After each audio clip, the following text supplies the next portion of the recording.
তাহলে বিএনপির নিবন্ধন নাকি বাতিল করবে। কি কথা ঠিক। তখন জামাতের সঙ্গে আমাদের ছিল জোট, সেই অনুসারে আমাদের প্রার্থী এখানে ছিল আনারুল ইসলাম দাঁড়িপাল্লায়।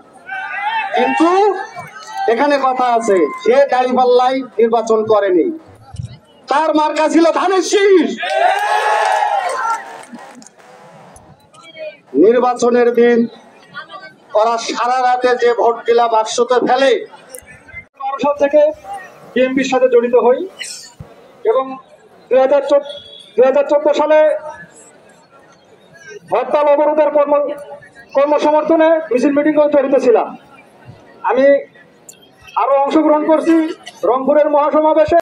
আমার হলো রাজনীতিক মানে যুব দলের রাজনীতির গুরু, আমাকে সব সময় আমাকে প্রেরণা জুগিয়েছিল।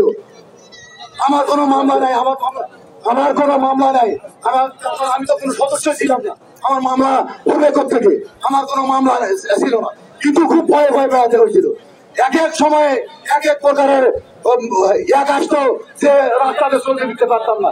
বিএনপির কথা বলতে গেলে অন্য অবলম্বীর সাথে দিনাজপুরের মিটিং, বগুড়ার মিটিং, রংপুরের মিটিং, রাজশাহীর মিটিং এবং এমনকি বিরামপুরে এমন কোন মিটিং এ নাই যে সাভার উপস্থিত ছিল না।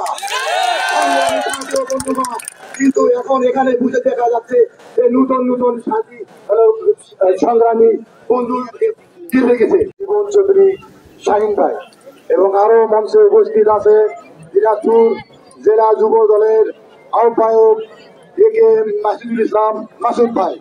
আরো সামনে মঞ্চে উপস্থিত আছেন রাজপথের লড়াকু সৈনিক রেজাউল রহমান সুজাম মামুন ভাই এবং আরো উপস্থিত আছেন বিরামপুর উপজেলার মূল দলের সেক্রেটারি জোরাজুল ইসলাম।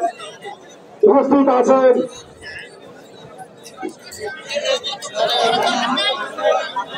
ভাই এবং আরো মঞ্চে উপস্থিত আছেন 4 নম্বর ইউনিয়নের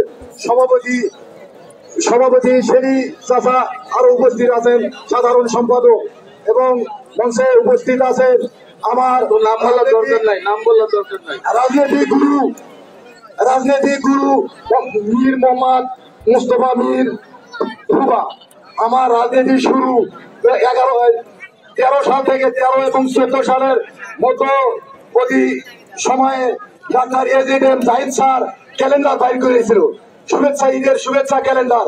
সেই ক্যালেন্ডার আমার হাতে দিয়ে যায় এই মীর মুস্তফা ফুবা আমার হাতে। সেই দিন থেকে আমি এই বিএনপির সাথে সম্পৃক্ত। কিন্তু যুবদল আমার আছে খুব মনের খোরাক, যুবদল আমার প্রিয় খোরাক, তাই যুবদল করবো বলে কোনো পদে যাই না। মঞ্চে ইউনিয়ন যুবদলকে সুসংগঠিত করব ইনশাআল্লাহ। আগামীতে doctor AJM Zahid Hossain sir এই আসনে নির্বাচন করবেন, আপনারা সকলে অবগত আছেন।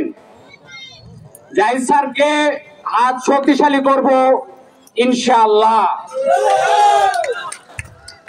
এই বলে আমি আমার বক্তব্য শেষ করছি। আসসালামু আলাইকুম। জিয়া অমর হোক, খালেদা জিয়া জিন্দাবাদ, তারুণ্যের অহংকার, দেশনায়ক তারেক রহমান জিন্দাবাদ, বাংলাদেশ জিন্দাবাদ। থেকে কিছু ভালো কিছু করার আশা আছে আমার, এই বলে আমি আমার